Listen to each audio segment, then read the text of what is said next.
Algo que es sumamente interesante en la escritura es que en el Antiguo Testamento cosas que pasaron textualmente como se escriben, como guerras, juicios, etcétera, etcétera, también proyectan y representan cosas espirituales que en el Nuevo Testamento nos describen.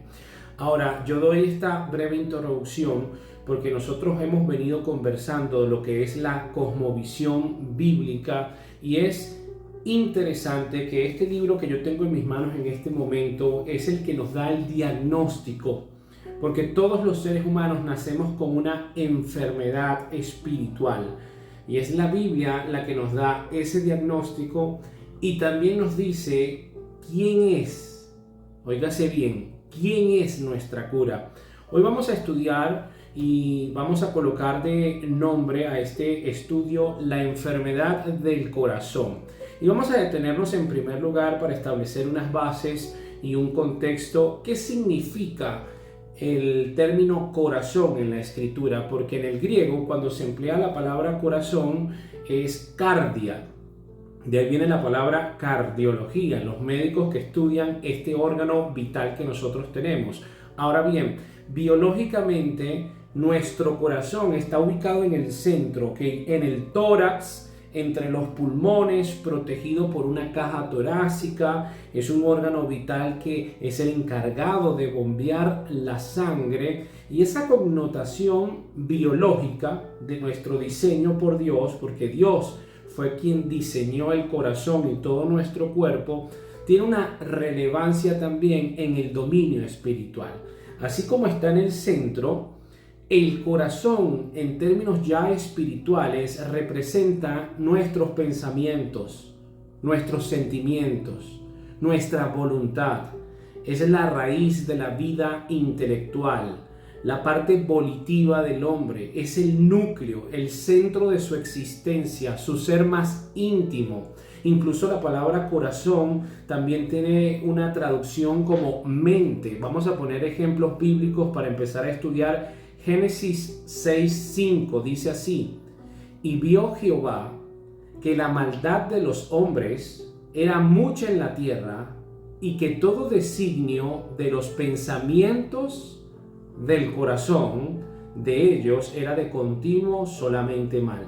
Los pensamientos del corazón. Sabemos gracias a la ciencia que los pensamientos se producen en el cerebro y que muchas veces asociamos el cerebro con nuestra mente. Mateo 15:19, porque del corazón salen los malos pensamientos. Entonces, comprendemos en primer lugar que así como biológicamente, anatómicamente, nuestro órgano vital está en el centro, protegido por una caja torácica, la connotación espiritual que le da Dios es el centro de la vida del ser.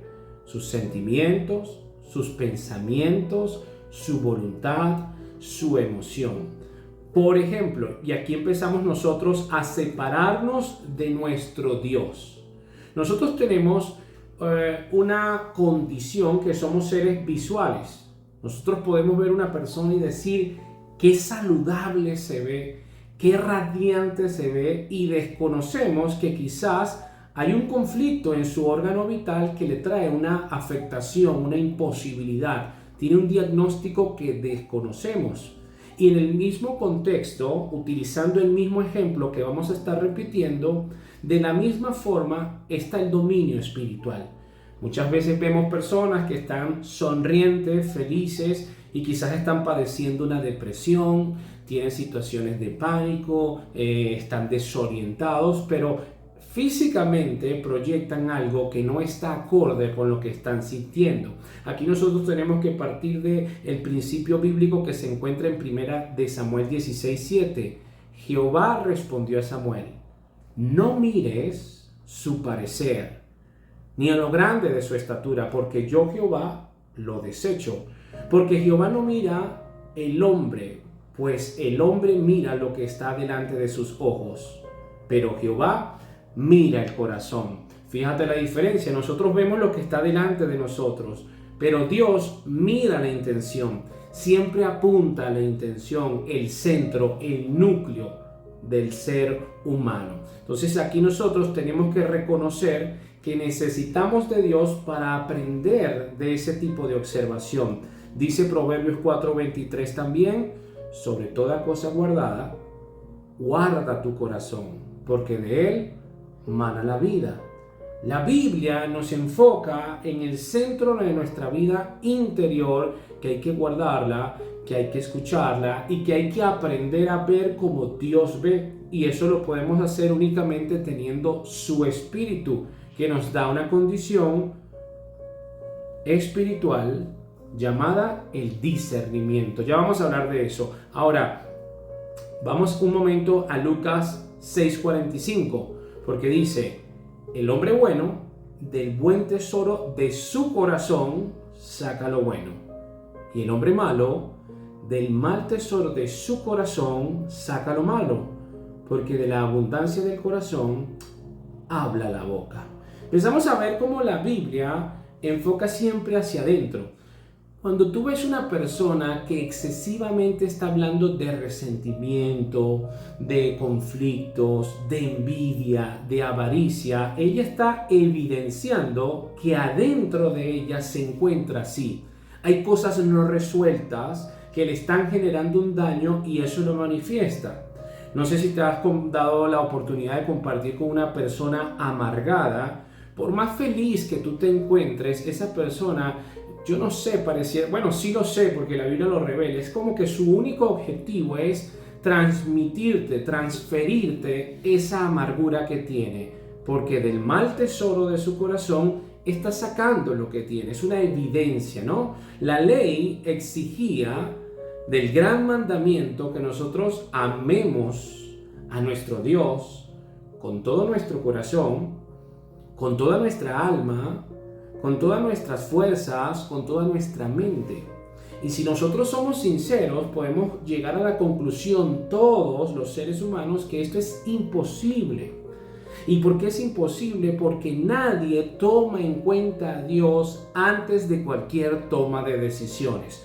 Todos los días tomamos decisión. Este tipo de amor implica de que antes de tomar la decisión yo tengo una comunión con mi Dios, sujeto a Él. Cuando yo comprendo esto, y para ponerle la fresita al case dice, y a mi prójimo como a mí mismo, yo reconozco que yo no cumplo ese mandamiento. Me siento perdido. Siento que mi corazón está evidenciando un egoísmo innato del ser humano. El ser humano nace con una característica inclinada siempre hacia el mal, porque en pecado fue concebido. Tú no le enseñas al niño a que sea egoísta. Tú tienes que enseñarle a que comparte. ¿Por qué? Porque él ya sabe desde sí, desde pequeño, ser egoísta. Entonces, todo esto evidencia que hay un conflicto desde que nacemos en una parte que la Biblia revela que es el centro interior del ser humano. Ahora, mira qué interesante esto.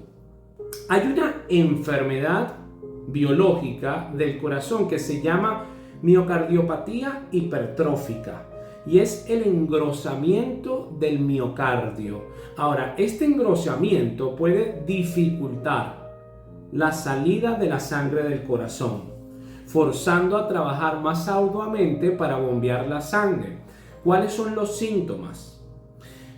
Desmayo súbito o muerte súbita, porque cabe destacar que muchas personas que padecen de la miocardiopatía hipertrófica no saben que la padecen.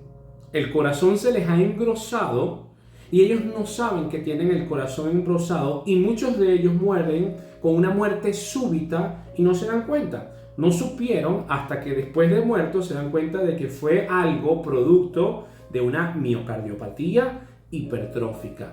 También muchos que tienen esta enfermedad padecen de arritmia. Hay unos bombeos anormales y ritmos cardíacos bastante anormales que le genera dolor, vértigo, mareos, dificultad para respirar. Entonces, vamos despacio para poder encontrar una belleza del Espíritu Santo, como siempre busca de enseñarnos. El corazón, órgano vital en el centro, protegido por pulmones y caja torácica. Espiritualmente tiene una connotación del centro del ser humano, su voluntad, sus emociones, su sentimiento, su mente. El corazón, biológicamente hablando, hay una enfermedad que se llama miocardiopatía hipertrófica. Se engrosó el miocardio y genera unos síntomas negativos, incluso la muerte súbita. Ahora, espiritualmente, la Biblia habla de una enfermedad que también afecta el ser interior del ser humano. ¿Cómo se llama? Igual que la enfermedad. Un corazón engrosado, un corazón endurecido. En Marcos 3:5, por la dureza de sus corazones, dice el Señor. En Marcos 6:52, por la dureza de sus corazones. Vamos a leer Mateo 13:15. Porque el corazón de este pueblo se ha engrosado y con los oídos no oyen, y con los oídos oyen pesadamente y han cerrado sus ojos para que no vean con los ojos y oigan con los oídos y con el corazón entiendan y se conviertan y yo los sane. Y así como la enfermedad biológica, la miocardiopatía hipertrófica, genera unos síntomas negativos hasta llegar posiblemente a la muerte súbita, el corazón endurecido espiritualmente genera unas consecuencias que tenemos que encender nuestras alarmas. Número 1, en cuanto a este síntoma negativo. Dice en Mateo 13, oyen pesadamente.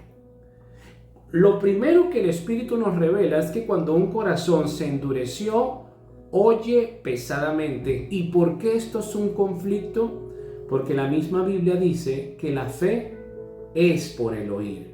Y por el oír la palabra del Señor. Entonces, si yo no tengo la capacidad de oír claramente, sino producto de que mi corazón se ha endurecido con soberbia intelectual, con vanidad, con pornografía, estoy distorsionando mi mente, estoy adulterando mi mente, mi sistema de pensamiento está cambiando porque ahora tengo un pensamiento acelerado por el exceso de información que estoy recibiendo a través del celular. Yo oigo pesadamente, no claramente. Esto es un conflicto peligroso que el Espíritu empieza a mostrar. Y tenemos un ejemplo en el Antiguo Testamento. ¿Quién es? Faraón.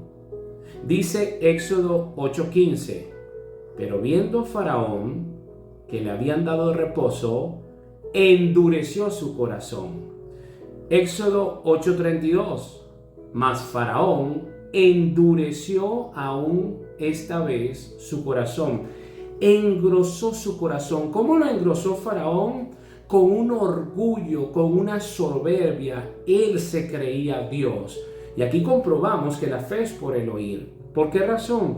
Porque Faraón vio las plagas, vio la manifestación del poder de Dios que hablaba a través de Moisés. Libera a mi pueblo. Y a pesar de ver cómo este Todopoderoso tiene control de la naturaleza, etcétera, etcétera, él endureció su corazón.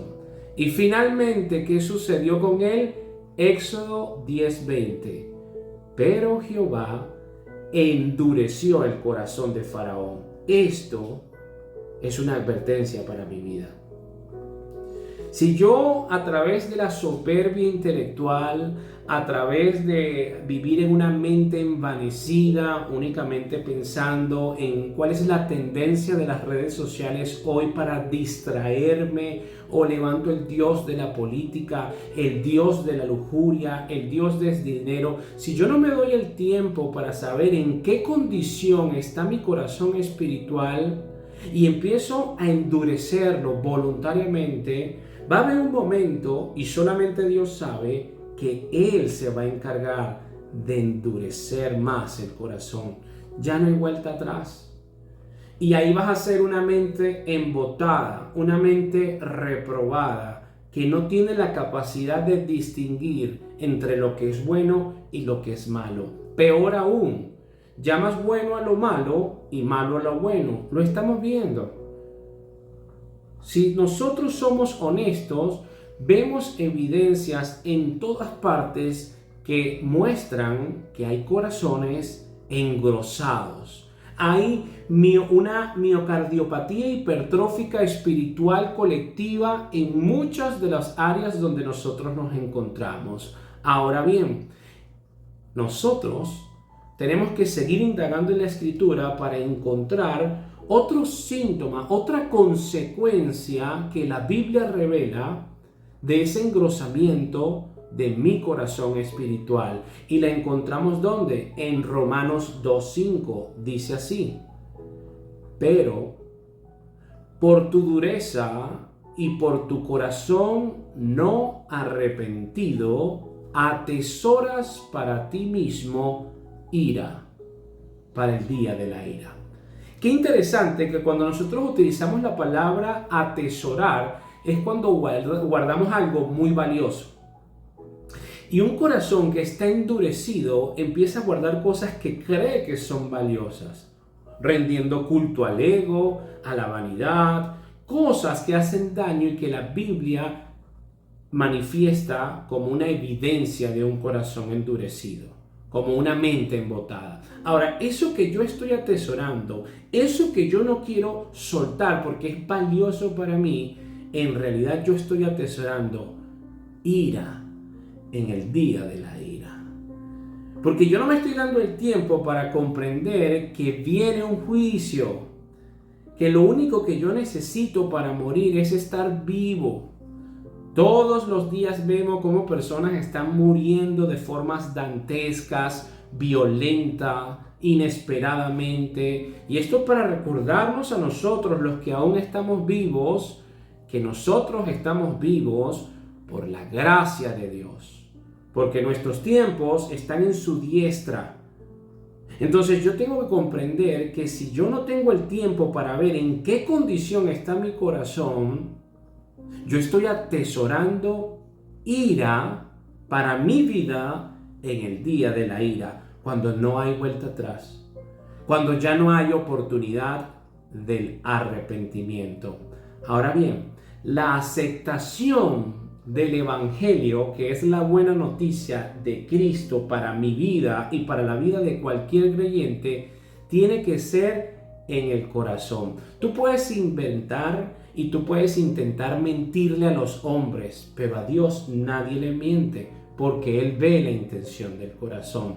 Dice Romanos 10:9, que si confesaras con tu boca que Jesús es el Señor y creyeres en tu corazón que Dios le levantó de los muertos, serás salvo.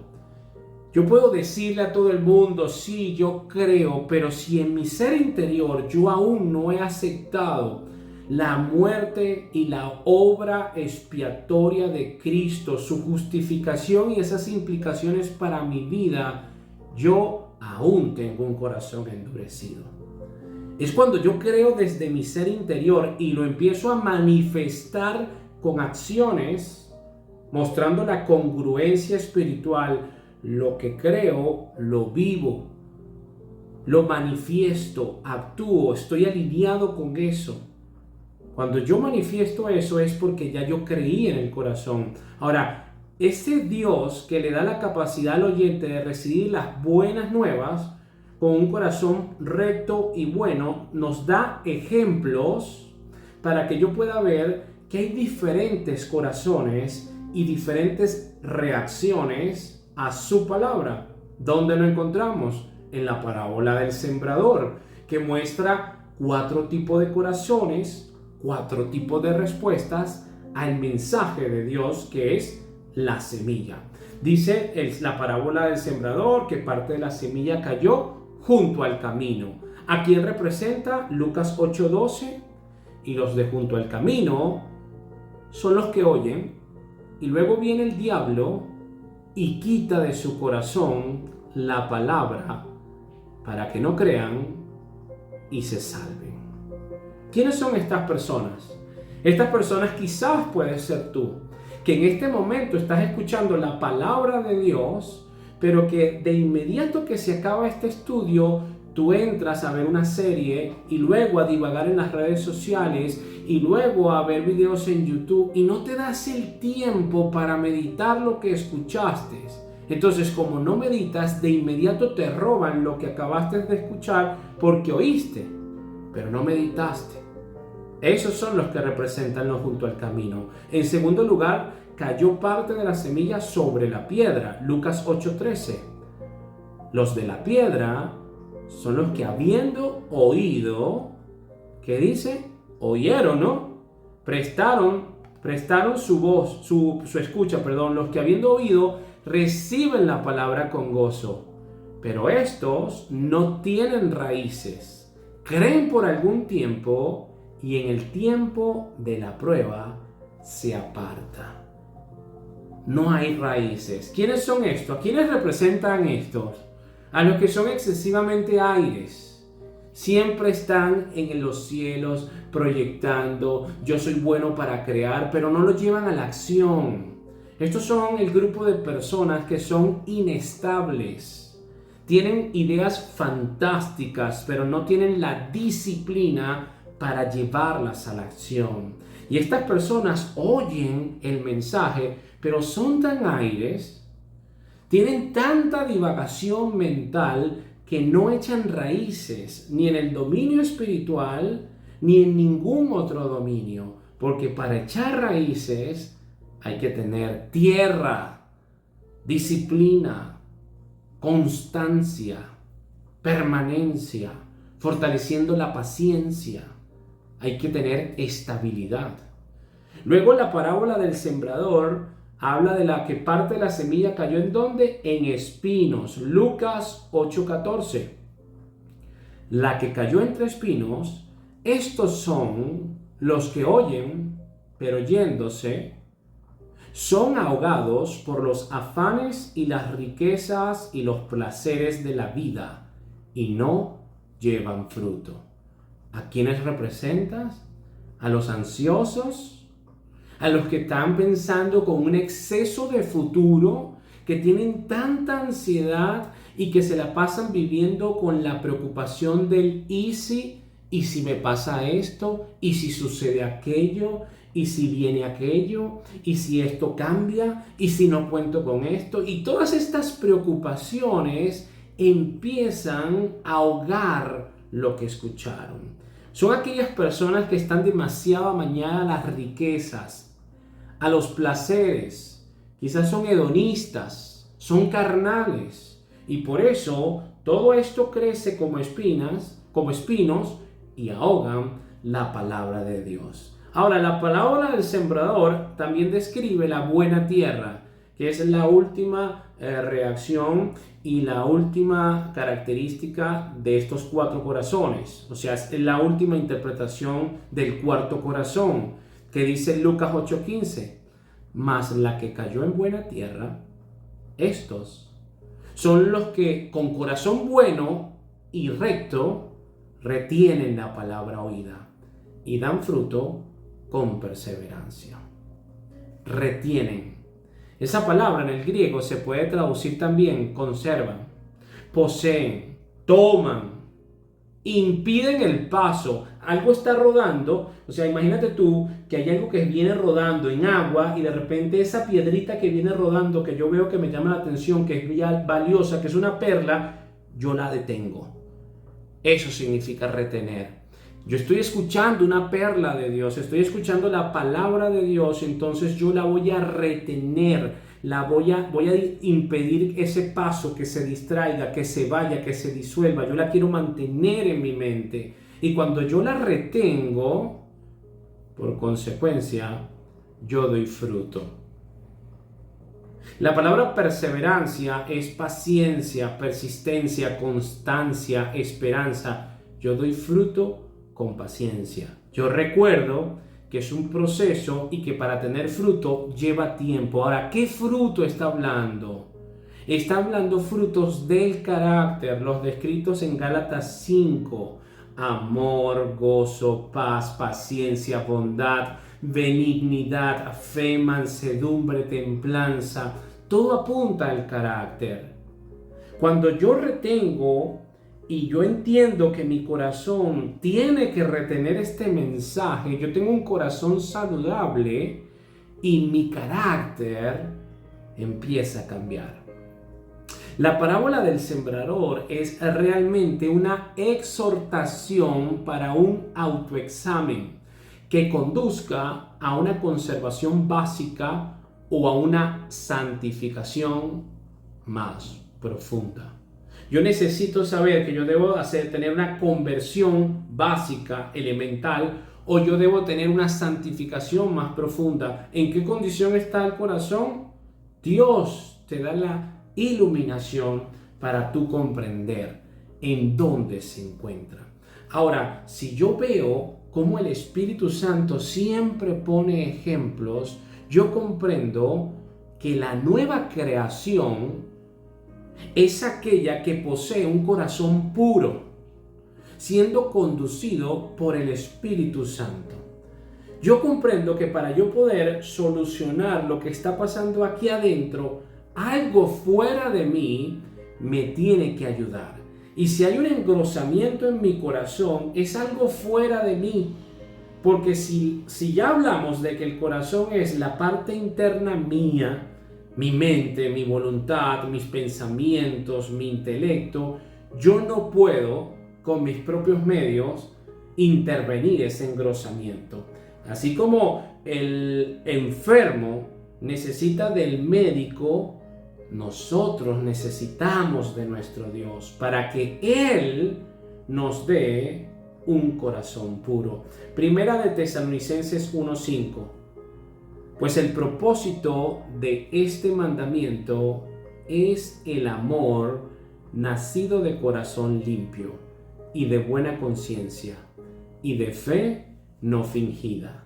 Segunda de Tesalonicenses 2:22. Huye también de las pasiones juveniles y sigue la justicia, la fe, el amor y la paz, con los que de corazón limpio invocan al Señor. El Señor, es el que me ilumina y Él limpia mi corazón. Yo tengo que creerle, como lo leímos ahorita en Romanos. Yo confieso con mi boca y yo creo en mi corazón, en mi ser interior. Ese es el método. Ahora, nosotros, como somos seres carnales, o sea, somos seres espirituales, pero los que creemos somos seres espirituales, pero tenemos una naturaleza caída. Ese es un dilema. Y resulta ser que tanto creyentes como no creyentes, todos los días, somos tentados a caer en turbaciones que alteran nuestro corazón. Todos los días hay una necesidad de buscarle las 5 patas al gato, de un afán y de una ansiedad. Cristo nos dijo, basta cada día con su propio mal, pero es que hay una inclinación incluso hasta caer al fatalismo y las redes sociales no ayudan, porque resulta ser que las noticias más virales son las más bizarras, las falsas, las dantescas, las que hacen daño, las que contaminan, las que nos hieren. Y aquí yo tengo que recordar las palabras de mi Señor. Juan 14:1. Palabras de Cristo. No se turbe vuestro corazón. ¿Creéis en Dios? Creed también en mí. El verbo que emplea el Señor, turbar. Y turbar significa también molestar, inquietar, alborotar, espantar, asustar, agistar. Esto es un imperativo, esto es un mandamiento. Yo tengo que creerle a Cristo. No se turbe vuestro corazón. Ahora, ¿cómo hago yo para que mi corazón no se turbe cuando todos los días estoy tentado a que se turbe? Yo tengo que creerle a Dios. Yo tengo que creerle a Cristo. Vamos ahí mismo, en Juan 14, ahora nos vamos al versículo 27. Mira lo que dice el versículo 27. La paz os dejo, mi paz os doy. Yo no os la doy como el mundo la da. Y repite nuevamente, no se turbe vuestro corazón ni tenga miedo. Cuando yo tengo esa inclinación a que mi mente empiece a alborotarse, a agitarse, y que proviene de algo que viene de mi corazón, de mi ser interior, yo recuerdo que Él me da un corazón limpio.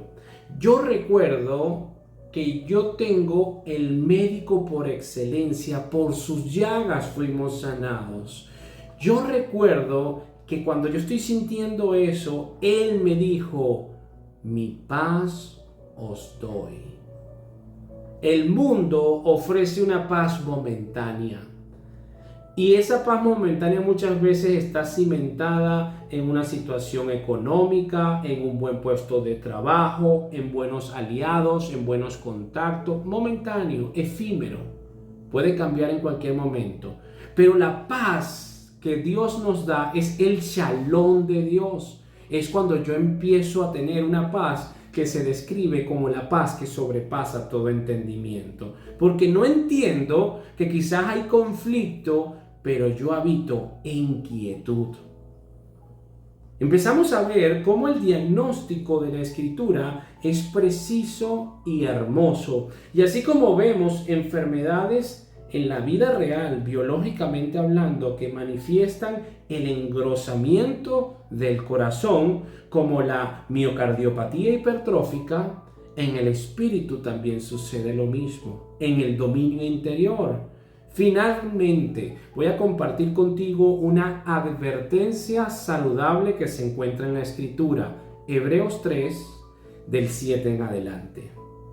Por lo cual, como dice el Espíritu Santo, si oyereis hoy su voz, no endurezcáis vuestros corazones, como en la provocación, en el día de la tentación en el desierto, donde me tentaron vuestros padres, me probaron y vieron mis obras 40 años. A causa de lo cual me disgusté contra esa generación y dije, siempre andan vagando en su corazón y no han conocido mis caminos. Por tanto, juré en mi ira, dice Dios, no entrarán en mi reposo. Mirad, hermanos, que no haya en ninguno de vosotros corazón malo de incredulidad para apartarse del Dios vivo. Antes, exhortaos los unos a los otros cada día, entre tanto que se dice hoy, para que ninguno de vosotros se endurezca por el engaño del pecado. Porque somos hechos participantes de Cristo, con tal que retengamos firmes hasta el fin nuestra confianza del principio. Fíjate qué interesante que esta porción de la Biblia dice, si tú hoy estás escuchando la voz de Dios a través de su palabra, no endurezcas tu corazón, porque tú no sabes si es la última vez que Dios te va a hablar. Y nos invita a enfocar a alguien que nos dio un ejemplo. ¿Quién es? El pueblo hebreo. Que por estar vagando en su corazón, o sea, sin fin, sin propósito, incrédulos, empezar rebeldes, duraron 40 años en el desierto divagando. 40 años. Un trayecto que se pudo haber resuelto o cumplido en meses, se extendió por 40 años. Dios nos habla y nos dice muchas veces, tú no tienes mi bendición porque tú andas vagando en tu corazón, sin fin, sin propósito, con un corazón endurecido, con un corazón malo de incredulidad. Entonces, cuando tú estás ahí, hay un conflicto, porque con esa condición tú no entras en el reposo de Dios, como dice el versículo 11 que leímos. Y resulta ser que el lugar más excelso donde yo puedo estar es en el reposo de Dios. En su presencia yo tengo plenitud de gozo. Yo no puedo tener paz si yo no estoy en el reposo de Dios. Pero para estar en el reposo de Dios, yo tengo que obedecer a Dios, porque son sus condiciones. Él es el Dios, yo criatura, que por su Hijo me convierto hijo, pero que debo obedecerle. Porque Dios al que ama, disciplina y azota a todo aquel que tiene por hijo. Ahora, si nosotros bajamos un momento para finalizar en el versículo 14 que leímos, dice, porque somos hechos participantes de Cristo, con tal que retengamos firme hasta el fin nuestra confianza del principio. ¿Dónde leímos esa palabra también hoy? Retener, en Lucas 8:15. Mas la que cayó en buena tierra, estos son los que con corazón bueno y recto retienen la palabra oída. Nosotros tenemos que retener todos los días porque hay enemigos que quieren quitarnos la palabra. Y retener es detenerla, meditarla, masticarla, memorizarla, para que cuando vengan esos momentos depresivos, de conflicto, de incredulidad, yo recuerde la palabra de Dios. No se turbe vuestro corazón. Mi paz os dejo, mi paz os doy. Que la gracia y que la paz de Dios esté con ustedes.